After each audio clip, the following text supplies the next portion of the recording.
Volume 23. Capítulo 6. O destino de Nanaoshi. Era finalmente o dia em que Nanaoshi voltaria para casa.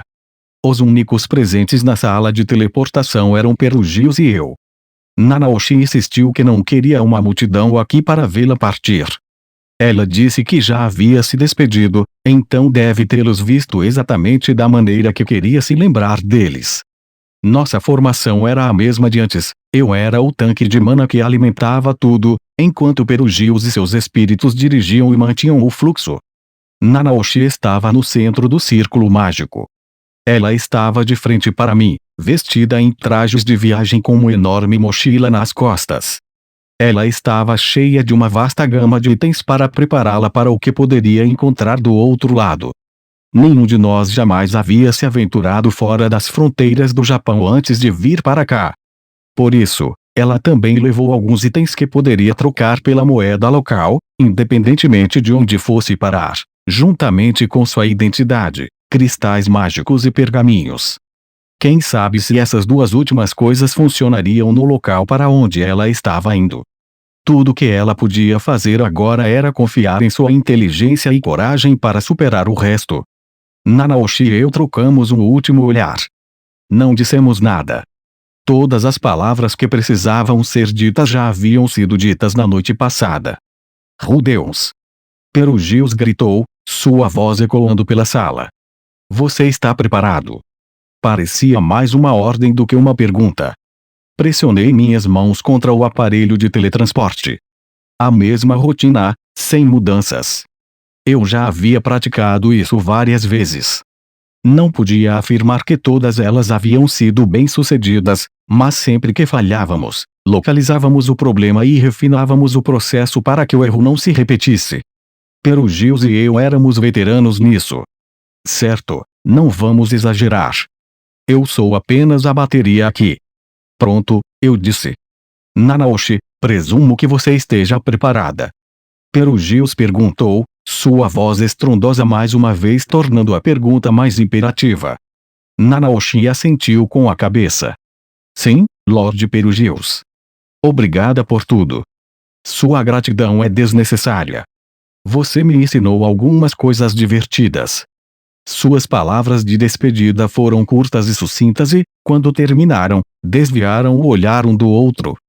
Nanaoshi voltou sua atenção para mim, e Perugios direcionou seus subordinados com os olhos. Muito bem. Vamos começar, disse ele. Com seu sinal, o aparelho começou a ser ligado. O processo foi exatamente como sempre havia sido. Perugios e o restante de seus espíritos pressionaram as mãos no círculo mágico. Quando as bordas começaram a brilhar, comecei a derramar minha mana nele. Ele absorvia avidamente o poder que eu oferecia, mas eu já estava acostumado com essa sensação. O círculo respondeu com um brilho cada vez mais intenso, passando por uma série de cores, primeiro azul, depois verde e depois branco. Por mais ofuscante que fosse, forcei-me a manter o foco, para garantir que não cometeria erros ao fornecer mana a ele. Minha experiência durante os experimentos foi útil aqui. Eu sabia de cor os intervalos em que ele precisava de energia. Tive o cuidado de garantir um fluxo constante e sustentado de mana, sem escassez ou excesso. Exatamente como antes, o brilho do círculo ficou preto. Espere. O quê? Espere só um segundo. Ele já ficou preto antes. Estou com um pressentimento muito ruim sobre isso. Rudeus! Perugios latiu para mim. O brilho negro estava ficando mais pronunciado a cada segundo. Eu estava preocupado se deveríamos continuar com isso ou não. Mas como eu não estava no controle dessa coisa, não tinha como tomar essa decisão. Senhor Perugios. Suas ordens. Eu exigi. Mais mana. Obedeci a sua ordem e forcei ainda mais a força através das mãos. Não era mais um fluxo, era uma inundação. A força fugiu de minhas pernas, minha visão ficou embaçada. Apesar de meus esforços, a escuridão se recusava a desaparecer. Em vez disso, sentia algo que ameaçava se espalhar, a sensação que se arrastava por meus dedos, mãos e braços. Era uma sensação terrível e totalmente nova. Isso não pode ser bom, pensei. Será que eu poderia tomar a decisão de desligar essa coisa? Afinal, Perugius havia ordenado que eu lhe desse mais poder. Eu precisava ter fé nele e... Snap! Um som ecoou ao nosso redor. A luz do círculo mágico desapareceu imediatamente, como se um disjuntor tivesse estourado e a energia tivesse acabado. Foi tão instantâneo que me pareceu estranho. Normalmente, quando algo dava errado, havia um declínio gradual à medida que o círculo perdia energia. Isso foi diferente.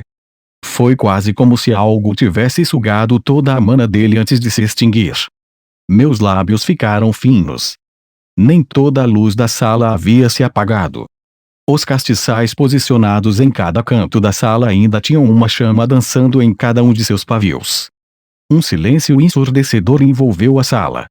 Isso me fez lembrar de um computador com a energia cortada repentinamente. E, infelizmente, muito claro, Nanaoshi permaneceu inerte no centro do círculo. Todos estavam atônitos, inclusive eu. Eu não conseguia ver as expressões dos espíritos por baixo de suas máscaras, mas o ar de confusão pairava fortemente. Por quê? Perugius uivou. Por quê, Rudeus Greirat? Eu? O que eu fiz? Por que você cortou o seu suprimento de mana? Cortar? Do que ele está falando? Eu pisquei para ele. Eu lhe dei poder, como deveria ter feito. Mas então por quê? Sua voz se arrastou, mas eu podia adivinhar o que ele estava tentando perguntar. Porque a magia que o alimentava desapareceria de repente. Enfaticamente, eu não havia cortado o suprimento de mana. Na verdade, eu havia aumentado. Eu estava tão confuso quanto eles. Será que alguma coisa deu errado comigo e o poder parou de fluir das minhas mãos como deveria? Era difícil acreditar que isso fosse possível, considerando a imensa fadiga que eu estava enfrentando agora, o mesmo tipo de fadiga que eu sempre enfrentava quando usava uma grande quantidade de mana.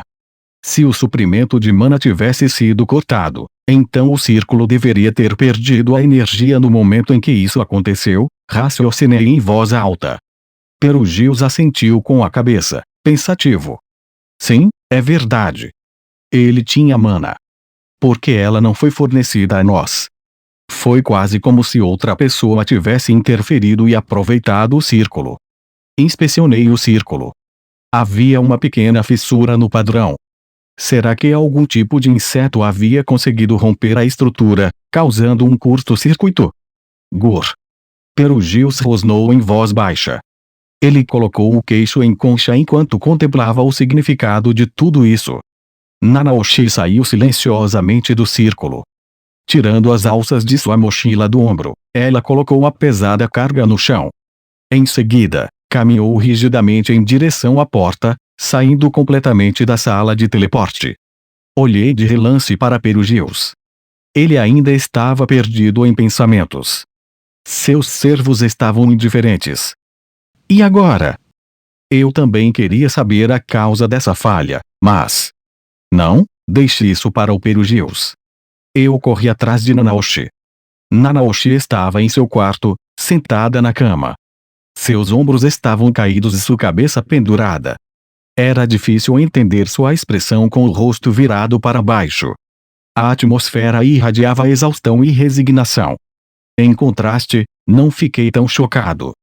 Eu não conseguia esquecer o que meu eu do futuro havia me dito uma vez, que no final, ela fracassaria. Eu não tinha como saber se esse era o fracasso a que ele se referia ou se ainda havia outro nos aguardando mais adiante. Parte de mim desejava ter perguntado mais sobre isso para saber, mas não fazia muito sentido lamentar isso no momento. Meu eu do futuro também me contou como eu não havia conseguido confortar Nanaoshi naquele momento. O que aconteceu com ela depois disso? Minha contraparte mais velha tinha se esquivado de uma resposta direta, o que parecia indicar um final infeliz. Assim mesmo. Eu tinha que fazer um bom trabalho para confortar Nanaoshi dessa vez. O problema era, como? Eu poderia dizer, todo mundo fracassa. Vamos deixar isso de lado e esperar por um resultado melhor da próxima vez. Muito clichê. Parece o tipo de coisa que minha futura contraparte provavelmente diria. Ou talvez não, pensei, lembrando-me de que ele estava tão abalado depois do que aconteceu com a Roxy que talvez não conseguisse fazer nada disso.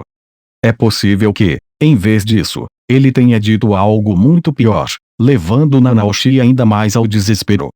Pelo que eu conhecia do meu futuro ele parecia ser tão degenerado que eu não podia descartar a possibilidade de ele ter explorado a vulnerabilidade dela. Talvez ele tivesse dito: se você não pode ir para casa de qualquer maneira, então seja minha mulher. Eu gostaria de saber qual foi o erro que meu futuro eu cometeu.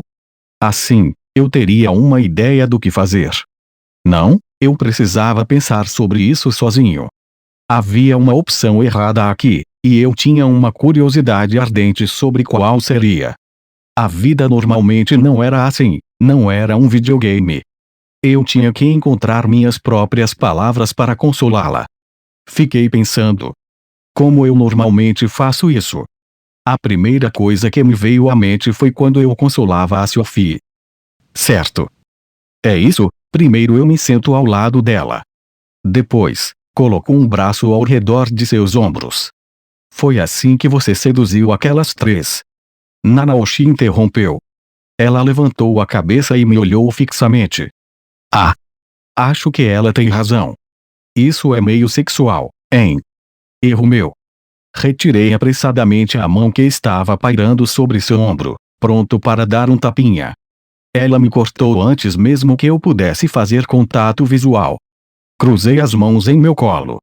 Então, Madame Nanaoshi. Poderia me permitir um momento de sua esplêndida atenção? O quê? Estou ocupada. Vamos lá, não seja assim, eu disse. Quando você sente que está sozinha no mundo, é importante não guardar isso para si. Você se sentirá melhor. Isso não resolverá o problema, com certeza, mas pode colocá-la em uma mentalidade melhor para lidar com o problema de forma mais eficaz quando estiver pronto para. Minha voz se arrastou quando olhei para ela e percebi que ela tinha um caderno no colo. As páginas estavam rabiscadas em japonês. No topo, estava escrito: teorias provisórias sobre por que o teletransporte falhou no estágio final. Ainda bem que você me avisou com antecedência sobre esse fracasso, Nanaoshi disse enquanto traçava os caracteres japoneses na página com o dedo. Se eu não soubesse, minha primeira suposição teria sido que havia algo errado com o próprio círculo mágico. Ela levantou o olhar do livro. Não havia nenhum traço de desespero em sua expressão. Talvez eu estivesse errado sobre a exaustão e a resignação. Ela já havia se preparado mentalmente para a possibilidade de fracasso. Então, acho que isso significa que não preciso consolá-la. Quero dizer, tenho certeza de que ela ainda deve estar arrasada por não ter dado certo. Enquanto eu estava perdido em meus pensamentos, ela olhou para o caderno novamente. E, você se lembra de quando falei com você sobre minha teoria de como tudo isso aconteceu? Teoria. Teoria. Isso me lembra alguma coisa, não é? Tenho certeza de que foi algo muito estranho e selvagem, mas não me lembro bem. Depois de refletir sobre isso por um momento, balancei a cabeça. Desculpe, poderia me dar uma atualização? Mais uma vez, ela me lançou aquele olhar frio e crítico. Puxa, desculpe. Tudo bem, mas só vou fazer um resumo. Com esse prefácio, ela começou a dar início à sua explicação, que era essencialmente a leitura direta das anotações em seu livro. Em primeiro lugar, o incidente de deslocamento de Fitoa que resultou quando fui convocada para cá nunca deveria ter acontecido originalmente. Isso levanta a questão, por que algo tão irregular teria ocorrido? Quando soube que seu eu do futuro viajou no tempo para falar com você, deduzi que alguém no futuro deve ter me enviado para cá, para o passado. Não, como não sou originalmente deste mundo, talvez seja mais correto dizer que a pessoa responsável me colocou em seu passado. A história mudou no momento em que alguém que nunca deveria ter existido apareceu de repente do nada. Como deixar cair uma pedra em uma banheira já cheia até a borda com água, minha presença deslocou a quantidade total de mana no mundo e, Como consequência, a região de Fitoa foi eliminada da existência. Ah, sim. Isso me parece familiar. Acho que eu estava tão preocupado com outras coisas na época que não prestei atenção. Ainda era uma teoria absurda, com certeza. Mas se ela estava tão concentrada, então parecia que ela realmente não estava preocupada com a falha do teletransporte. Não, ela deve estar arrasada. Toda essa conversa sem sentido deve ser apenas uma tentativa de se distrair. Acho que devo lhe fazer à vontade. Você está me entendendo até agora? Perguntou Nanaoshi. Sim. Ela virou uma página em seu caderno. Dessa vez, a linha no topo dizia: quem faria isso e por quê? Este é o ponto crucial da questão, disse ela, batendo na página. Eu teorizei que alguém do futuro queria mudar o passado. Certo. Você deve estar se perguntando por que suspeito que seja alguém do futuro. O próprio Orsted é a pista. Ele foi enviado do passado para o presente, onde continua revivendo o mesmo período repetidamente em um loop. No momento, não há uma alma que possa interferir com ele, o que o torna o mais poderoso de todos, capaz de continuar o mesmo loop repetidamente até que, finalmente, ele alcance a vitória. Orsted foi enviado por seu pai, o primeiro deus dragão, que também lançou sobre ele uma arte secreta que o faz reviver exatamente o mesmo período de tempo, exatamente como Nanaoshi descreveu. De acordo com a previsão do próprio Orsted, só havia uma maneira de escapar desse loop: derrotar o Hitogami. Ele ainda não havia derrubado o Hitogami, mas um dia o faria. Nanaoshi não estava exagerando quando o chamou de o mais poderoso. Ela continuou: acredito que o motivo pelo qual nós dois fomos enviados para cá tem algo a ver com a batalha entre o Deus Dragão e o Hitogami. Como assim? Porque a primeira pessoa que conheci depois que me encontrei neste mundo foi Orsted. Conheci você depois disso, e você mudou muito o curso do destino de Orsted. Ao contrário das outras pessoas aqui, você e eu podemos e estamos interferindo no ciclo dele. Certo, deixe-me ter certeza de que entendi bem. Orsted ficou preso nesses loops para que pudesse derrotar o Hitogami. Eu não tinha ideia de qual dos dois sairia vitorioso, mas, para fins de argumentação, vamos supor que o lado perdedor encontrasse alguma forma de alterar o passado. Se também levantarmos a hipótese de que eles enviaram o Nanaoshi e eu como um movimento estratégico para pular a balança e obter a vitória, então, quem perdeu originalmente? Tem que ser Orsted, pensei comigo mesmo. Ele é o único que ainda está preso nesses loops. Isso significava que havia uma possibilidade de que o Orsted do futuro tivesse nos chamado aqui. Mas não é o Orsted, disse Nanaoshi, como se estivesse lendo para onde meus pensamentos estavam indo. Ele não poderia fazer algo assim. Ela tinha razão, a intenção de Orsted era vencer sem fazer nenhuma alteração no passado. Mesmo que ele fizesse alterações no passado, seria mais provável que ele escolhesse um período mais distante na história. Por exemplo, a Segunda Grande Guerra Humano-Demônio, quando Laplace foi dividido em dois. Também era possível que um Orsted que tivesse passado por muitos outros loops interferisse em uma versão de si mesmo em um loop do passado. Mas não consegui pensar em um motivo pelo qual ele se daria ao trabalho de fazer isso. Nanaoshi continuou: o Hitogami também não podia. Como o próprio Orsted disse, o Hitogami já deveria ter vencido essa etapa. Orsted nunca soube da existência de Giese até agora. Por isso, ele achava que a vitória estava próxima.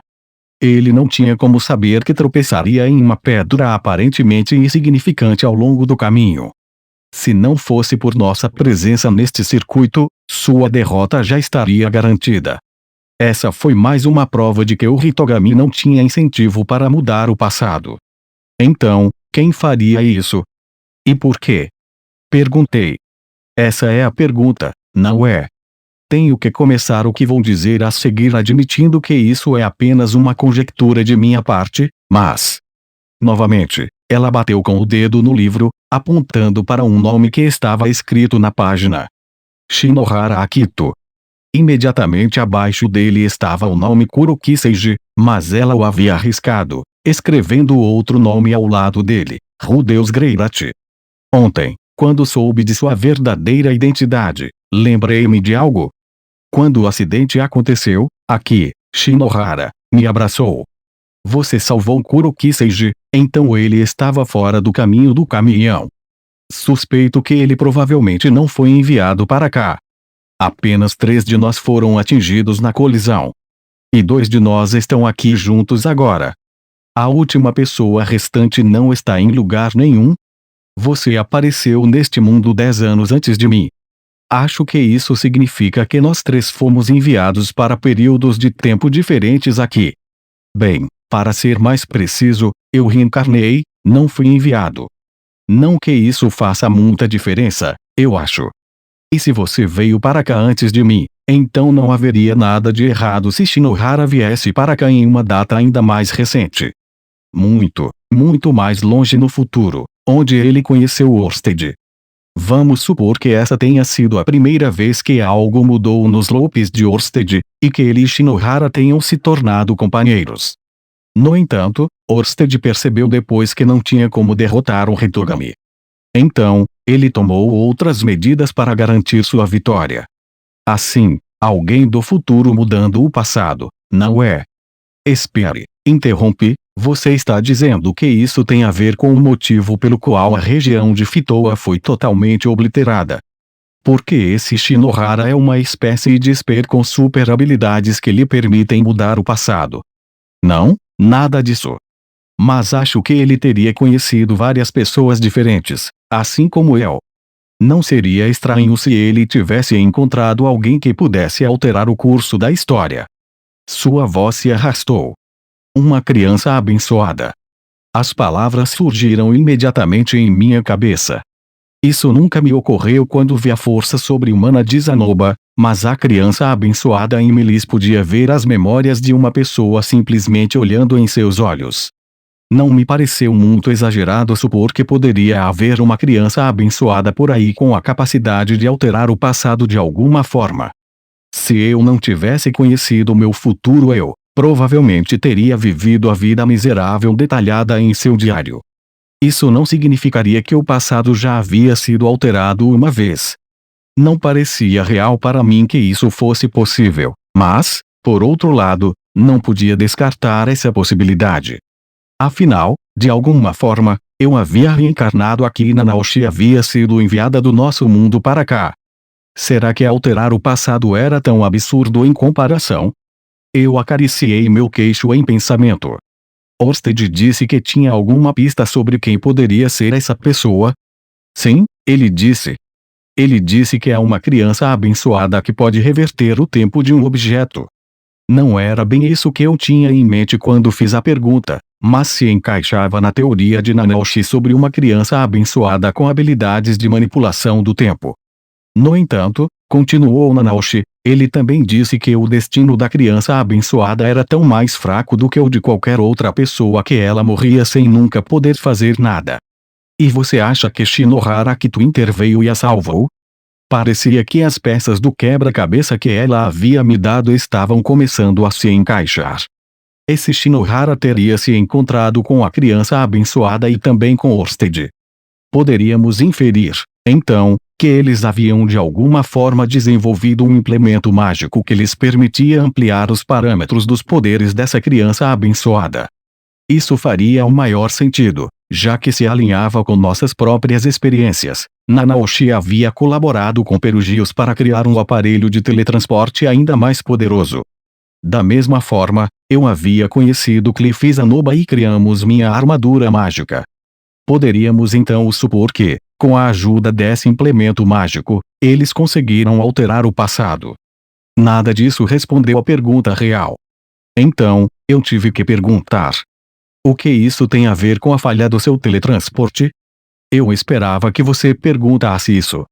Naoshi virou para a página seguinte. Dessa vez, a parte superior tinha um título com as palavras, Meu futuro, supondo que eu não possa voltar para casa. Pensei comigo mesma, ele não teria me procurado assim como eu o procurei? Assobiei baixo e assenti. Parecia bastante lógico. Bem, mais uma vez é apenas uma suposição de minha parte, Mas e se eu não puder voltar para casa no presente porque voltarei para casa com Shinohara Akito no futuro? Ou melhor, e se houver uma estipulação para que eu possa voltar? Por exemplo, eu tenho que atender a alguma condição ou cumprir algum propósito antes de poder partir. Talvez as duas coisas sejam verdadeiras. Certo, então. Espere um segundo. Tenho que ter certeza de que estou acompanhando. A essência básica era que, por um motivo ou outro, esse Shinohara foi convocado aqui para o que seria o nosso futuro. Uma coisa ou outra aconteceu, e ele se tornou companheiro de Orsted, e os dois trabalharam juntos. Eles descobriram que, do jeito que as coisas estavam, não conseguiriam derrotar o Hitogami. Quando tentaram investigar a raiz do problema, a causa estava em seu passado. Então, eles encontraram uma maneira de ampliar o alcance das habilidades da criança abençoada para alterar o passado. Foi quando fui inicialmente convocado para cá. Só que, no momento em que apareci, o Hitogami previu sua própria morte nas mãos de meu descendente. Com a ajuda deles, Shinohara e Orsted conseguiram finalmente derrubá-lo. No entanto, havia um problema: Shinohara não tinha como voltar para casa em seu mundo. Assim, ele usou mais uma vez os poderes da criança abençoada. Dessa vez, ele convocou Nanaoshi para o passado, sabendo o quanto ela gostaria de voltar para casa. Sua paixão por voltar a casa a estimulou a inventar círculos de teletransporte melhores.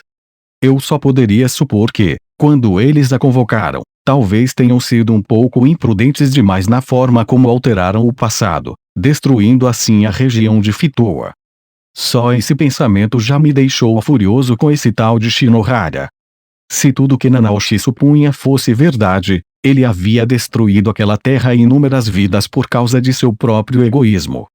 É claro que tudo isso era especulação. Mesmo assim, acho que não posso culpar o cara, não é? Talvez Shinohara estivesse tão sem opções que não teve outra escolha a não ser alterar o passado dessa forma. Ou talvez ele não tivesse como saber quão terríveis seriam as repercussões. A possibilidade mais assustadora é que as circunstâncias eram tão drásticas que ele tomou a decisão a despeito do custo. Eu me identificava com isso. Desde que cheguei aqui, fiz tantas conexões preciosas com outras pessoas. Com minhas esposas, com meus filhos e até com minhas irmãs mais novas. Eu estava disposto a me tornar um subordinado de Orsted só para protegê-los. Felizmente para mim, Orsted acabou se revelando um cara surpreendentemente bom. E se ele tivesse sido ruim? E se ele tivesse ordenado que eu realizasse os atos mais hediondos? Eu sabia que, em meu coração, teria seguido suas ordens de qualquer maneira. Eu faria qualquer coisa para proteger minha família. Talvez Shinohara e eu não fôssemos diferentes nesse aspecto. Todos tinham algo que lhes era precioso. Entende? Eu disse, depois de organizar meus pensamentos. Então, Nanaoshi, vamos supor que todas as suas suposições estejam corretas. O que você vai fazer? Boa pergunta. Ela fez uma pausa por um momento e depois disse, supondo que a condição seja que eu faça algo antes de voltar para casa, acho que já cumpri meu papel. Criei o aparelho de teletransporte. Não tenho intenção de criar mais nada. Se o papel de Nanaoshi era criar o aparelho de teletransporte, então qual deveria ser o meu papel? Conduzir Orsted à vitória? Talvez tudo dependesse de eu matar Giese. Pode ser que eu só esteja pensando isso porque ele está pesando muito na minha mente. Giese pode não ser o único discípulo oculto. Nanaoshi continuou, dito isso, o fato de eu não poder ir para casa deve significar que ainda há algo para eu fazer. Certo. E, embora eu saiba que isso é um pensamento esperançoso de minha parte, eu me pergunto se minha tarefa final é enviar o Shinohara no futuro de volta para casa. Espere. O quê? Ela me perdeu ali. Quero dizer, tem que ser isso, certo? Nanaoshi insistiu. Eu fiz o aparelho, mas se ele não souber como usá-lo, não poderá retornar. Ok, sim, acho que estou entendendo. Mesmo se presumirmos que ele tenha algum tipo de tanque de mana como eu no futuro para ajudar, Apenas ter a instalação em si não será suficiente para que ela realmente funcione. Há uma boa chance de que Perugius não esteja mais vivo até lá. Eu podia ver onde ela queria chegar, mas todo esse cenário hipotético parecia um pouco simples demais. O problema poderia ser facilmente resolvido se Nanaoshi escrevesse e deixasse um manual que ele poderia usar no futuro. Ou talvez eu já esteja no futuro, disse Nanaoshi. Isso faz mais sentido. Ela não poderia voltar para casa porque isso criaria um paradoxo temporal. Se ela voltasse agora, seu eu futuro não poderia existir. E se seu eu futuro tivesse ajudado a perpetuar a mudança no passado, então as ações e a existência de seu eu futuro teriam prioridade sobre qualquer coisa que seu eu passado tentasse fazer. Isso explicaria por que a instalação de teletransporte parou de funcionar abruptamente, sem causa ou motivo real. Nanaoshi balançou a cabeça. Mas, no ritmo em que as coisas estão indo, não viverei mais 80 anos para ver esse futuro. Afinal, tenho essa doença com a qual estou lidando. Seus olhos se fixaram no canto da sala enquanto ela falava. Eu tinha o péssimo hábito de deixar isso passar despercebido, mas suas palavras foram um lembrete sombrio do fato de que ela ainda sofria da síndrome de Drine. Era quase como a AIDS deste mundo. Nanaoshi controlava seus sintomas ingerindo grama soca diariamente. Não havia como prever quando a doença poderia progredir para algo mais incontrolável. As chances de ela sobreviver por mais 8 anos eram muito pequenas. O que você vai fazer? Perguntei, não pela primeira vez nessa conversa. Nanaoshi respirou fundo e disse, vou pedir a Perugius que me congele no tempo. Ela estava se referindo a um dos espíritos de Perugius, espantalho do tempo, cujo toque era capaz de congelar alguém no tempo. Se ela usasse o poder do espantalho, poderia sobreviver a esses longos anos. Não seria indefinido, em algum momento, Laplace ressuscitaria e Perugius lançaria um ataque em grande escala para derrubá-lo. Ele se daria ao luxo de se dar ao luxo de usar o poder do espantalho para se proteger. Ele não poderia se dar ao luxo de desperdiçar um recurso precioso como o espantalho quando isso acontecesse. Se tudo estivesse em ordem, seria daqui a 8 anos. No máximo, 50. Orsted precisaria derrubar Laplace também se quisesse chegar até o Hitogami. Shinohara estaria lá para ajudar com isso, o que significaria que Nanaoshi acordaria no momento certo? Já me decidi, Rudeus. Tenho o último pedido a fazer a você. Inclinei minha cabeça. Um pedido, não é? O que será que poderia ser? Quero que você tome algum tipo de medida para garantir que minha existência não escape à atenção de Shinohara Akito. Escreva sobre mim em um livro ou erga um monumento em minha homenagem, o que funcionar. Além disso, embora eu saiba que os círculos de teletransporte foram proibidos neste mundo, gostaria que você os tornasse públicos, se possível. Continue pesquisando-os. Isso é realmente necessário. Não há garantia de que todas as suposições que fez estejam corretas. De fato, seria estranho se todas elas estivessem. É melhor assumir que 80% do que eu disse não passa de fantasia e fazer um seguro.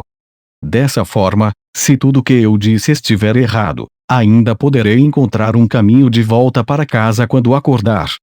Ela havia desgastado meu ceticismo com sua lógica sólida como uma rocha. Eu não me preocuparia com o fato de ela ser totalmente precisa, mas fazia todo o sentido. Agora, mais uma vez usando um raciocínio perfeito, ela estava me convencendo a agir como se nada disso fosse certo. Não sabíamos nem mesmo se Shinohara havia sido enviado para este mundo como nós. Talvez ela estivesse errada e o círculo mágico tivesse apenas alguma falha no design. Tínhamos atingido o nível mais alto de perfeição que podíamos alcançar no momento, mas era perfeitamente concebível que ainda houvesse algo faltando, algo que não conseguiríamos superar sem um avanço. É claro que ainda pretendo acordar várias vezes por ano para me atualizar sobre as circunstâncias atuais, disse Nanaoshi. Tenho certeza de que as coisas mudarão enquanto eu estiver dormindo, por falta de uma palavra melhor, e posso pedir que você mude de tática nesse momento. Afinal, as situações tendem a mudar. Algumas novas informações poderiam refutar totalmente a premissa de sua tese. Além disso, pensei, enquanto eu ainda tiver fôlego, quero fazer o que puder para vê-la em casa. Não há mais ninguém a quem eu confiaria essa carta para minha família. Tudo bem, eu disse. Após nossa conversa, examinamos cuidadosamente o aparelho de teletransporte para ter certeza absoluta de que não havia problemas e fizemos mais uma tentativa de enviar Nanaoshi de volta ao seu mundo. Confirmamos que tudo estava como deveria estar. Não houve problemas com o aparelho, tudo correu bem, mas, mesmo assim, falhamos. Era como se alguém estivesse desligando o meu suprimento de mana para o aparelho para interferir em nossa tentativa. Eu poderia pelo menos confirmar que não havia problemas do meu lado, supondo que Perugius estivesse sendo totalmente honesto. A única suposição que eu poderia fazer era que a interferência estava vindo de alguém no futuro. Eu não conseguia imaginar como isso poderia ser obra do Hitogami. Seja qual for a causa subjacente, nossa missão de enviar Nanaoshi de volta fracassou, e foi isso. Foi então que Nanaoshi informou Perugius sobre seu plano. Achei que ele se oporia à decisão dela, mas ele a aceitou prontamente. Quando ela implorou que ele lhe emprestasse o espantalho do tempo para que ela pudesse cair em um sono profundo, houve um lampejo momentâneo de tristeza em seu rosto que passou tão rapidamente que quase me deixou triste. Depois que ela desapareceu, ele apenas murmurou: "Se é isso que você deseja." Ocorreu-me que ela já deve ter discutido essa possibilidade com ele e feito os preparativos. Bem, então, Rudeus, Lord Perugius, deixo tudo em suas mãos capazes, anunciou Nanaoshi antes de desaparecer em seu quarto. Seu plano era despertar apenas quando a mana do espantalho acabasse, o que aconteceria uma vez por mês. Considerando a distância que nos separou nos últimos anos, não senti uma tristeza terrível ao pensar em sua ausência. Para mim, era mais como se um amigo estivesse se mudando para longe. No entanto, eu sentia algo mais. O que é isso? Isso me faz sentir um pouco desconfortável. Rudeus Greirat, Perugius chamou, parando-me quando eu estava prestes a deixar a fortaleza flutuante, ainda lutando com minha própria turbulência interior sobre esse resultado. Detesto a palavra destino. Isso pareceu repentino e vindo do nada. Logo acenei com a cabeça e disse: eu também. Eu não queria pensar que tudo que havíamos conquistado era simplesmente o fato de seguirmos os planos de outra pessoa. É detestável pensar que o futuro fecha os punhos em torno do passado. Eu mal consigo suportar isso. Ele lançou um olhar rancoroso para a porta pela qual Nanaoshi havia desaparecido momentos antes. Essa crença mostra desprezo pelo passado e desprezo pelo presente. Eu me recuso a aceitar isso. Por ter uma opinião tão forte sobre o assunto, você com certeza não teve nenhum problema em emprestar a Nanaoshi um de seus subordinados, eu disse. Ele grunhiu. As linhas de seu rosto se endureceram enquanto ele me examinava. Acredito que havia algo faltando no próprio círculo. Apertei os lábios e me recusei a comentar. Nanaoshi parece ter perdido a esperança, mas eu não vou. Enquanto ela estiver presa em um sono profundo, eu verei esse círculo mágico ser concluído. Isso eu juro pelo meu nome como o Rei Dragão Blindado. Uma determinação ardente brilhou em seus olhos escuros. Infelizmente, não tenho a quantidade substancial de mana que você possui. Portanto, Rudeus Greirat, peço que você me ajude nessa empreitada. Não me importo de ajudar. Mas tenho que perguntar: por que você se esforça tanto para apoiar Nanaoshi? Minha pergunta pareceu trazê-lo de volta aos seus sentidos. Sua expressão mudou e seus olhos se desfocaram, olhando para longe. Era como se ele mesmo não soubesse por que estava fazendo aquilo. Depois de alguns instantes, suas sobrancelhas se juntaram, indicando que, afinal, ele tinha alguma noção de suas próprias motivações. Para o passado, nosso presente é o futuro. Nossos eus passados nos trouxeram até onde estamos hoje e nossos eus atuais continuarão a construir nosso futuro. Desejo esclarecer minha aprendiz, mostrando-lhe o erro de seu pensamento tolo. Isso é tudo. Estou apenas perdendo o meu tempo até o renascimento de Laplace, disse Perugius. Tolo, não é? Talvez, do ponto de vista dele, Nanaoshi parecesse uma criança petulante, amuada porque não conseguiu o que queria. Talvez ele achasse que ela tinha a ilusão de que, se simplesmente dormisse profundamente e acordasse mais tarde, algo poderia mudar magicamente e resolver todos os seus problemas. Ele queria refutar isso. Tudo bem, eu disse. Vou ajudar, então. Você tem minha gratidão. Não há necessidade disso. Eu lhe lancei um sorriso, satisfeito com essa pequena interação. Nanaoshi provavelmente não retornaria ao Japão em minha vida. No entanto, mesmo que ela nunca pudesse voltar, pelo menos tinha alguém para cuidar dela. Isso aqueceu meu coração. É assim, Nanaoshi entrou em um sono profundo e sem sonhos para aguardar o futuro. Fiquei com um incômodo emaranhado de emoções que era difícil de discernir. Parte de mim estava aliviada por termos chegado a um final. Outra parte sofreu pelo mesmo motivo. Eu me perguntava se Nanaoshi teria chegado a essa conclusão com ou sem o meu envolvimento. Pensando bem, meu futuro eu nunca me disse qual era o destino dela. Ele apenas dançou em torno do assunto com uma expressão de tristeza no rosto. Eu suspeitava, com base nas informações que eu tinha, que Nanaoshi nunca havia compartilhado sua conjectura com ele. Talvez Perugius tenha lhe contado mais tarde que ela havia cometido suicídio, mas era possível que isso fosse uma fachada, que ela tivesse, na verdade, adormecido para aguardar o futuro, assim como havia feito dessa vez. De qualquer forma, isso encerrou um assunto, pelo menos. Perugius parecia decidido a continuar sua pesquisa, e Nanaoshi parecia igualmente decidida a continuar sua jornada para casa no futuro. No momento, o assunto estava encerrado. Nanaoshi havia considerado o assunto e escolhido seu próprio caminho. Era hora de eu mudar de marcha e voltar a me concentrar em meu papel nisso. Muito bem. Com isso resolvido, é hora de irmos ver o Deus da Espada, Galfalion. Eles e eu podemos ir juntos, só nós dois. É melhor manter as coisas simples. Fiquei um pouco desconfortável ao pensar que não teríamos apoio, mas, pelo que ouvi, ninguém no Santuário da Espada era particularmente inteligente. Levar alguém que fosse especialista em falar com os punhos era a opção mais segura. Antes de decolar, eu precisava dar a Orsted meu relatório regular. Eu queria contar a ele sobre a escolha de Nanaoshi. Ela já havia lhe contado sua teoria, mas eu ainda precisava lhe dar o resumo final. Fui direto para o escritório de Orsted. Oh, presidente Rudeus. É um prazer vê-lo, senhor, cumprimentou a alegre recepcionista com uma inclinação de cabeça assim que entrei no saguão. O seu está esperando lá dentro. Tudo bem, eu disse, sem perder o ritmo enquanto passava por ela e me dirigia ao escritório dele.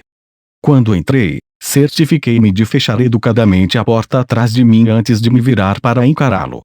Eu estava com as pernas perfeitamente posicionadas, na largura dos ombros, e com os braços cruzados atrás de mim quando fiquei em frente a Orsted, que estava sentado em sua mesa. Abaixei a cabeça em sinal de respeito. Tenho um relatório para lhe entregar, senhor. Muito bem. A tentativa de Nanaoshi de retornar ao seu mundo terminou em fracasso. Ela acredita que a causa está no futuro. Ela empregou o poder do subordinado de Perugius, espantalho do tempo, para cair em animação suspensa. Estou vendo. Orsted retirou lentamente o capacete, depois pressionou a mão na têmpora, soltando um longo suspiro. E o que Perugius disse? Ele insistiu que o fracasso tinha de ser devido a alguma inadequação no próprio círculo. Ele está determinado a continuar melhorando para que possa ver Nanaoshi em casa. Ele ficou olhando para mim. Isso é tudo. Perugius também disse que era absurdo que o passado fosse determinado pelo que acontece no futuro. É claro que sim. Ele diria isso. Talvez tenha sido minha imaginação, mas sua voz estava excepcionalmente cheia de emoção. Embora sua expressão fosse tão implacável e seu tom tão plano como sempre. Agora que ouvi falar de Nanaoshi, o que você planeja fazer? Perguntou Orsted. Vou pensar um pouco mais, mas meu plano atual é ir ver o deus da espada Galfalion. Como sempre, eu gostaria de receber todos os detalhes que você puder fornecer. Muito bem. Já compilei meu conhecimento sobre o homem. Ele pegou o seu armário e mostrou um maço de documentos. Ele estava bem preparado, como sempre. Embora eu apreciasse sua meticulosidade, tive a sensação de que nossos papéis estavam meio que invertidos aqui. Não deveria ser eu a fornecer esses materiais, já que era seu subordinado? Não que isso importe. Chegamos até aqui fazendo as coisas dessa maneira. Não é como se isso fosse mudar agora. Obrigado, senhor. Terei prazer em usá-los. Eu também escrevi aqui, mas apenas para enfatizar, evite lutar com Galfalion. Sim, senhor. Enquanto uma cortina se fechava sobre a história de Nanaoshi enquanto ela se afundava em seu torpor, outra se abria. Minha pausa um tanto bizarra chegou ao fim. Estava na hora de retomar minha batalha contra Giese.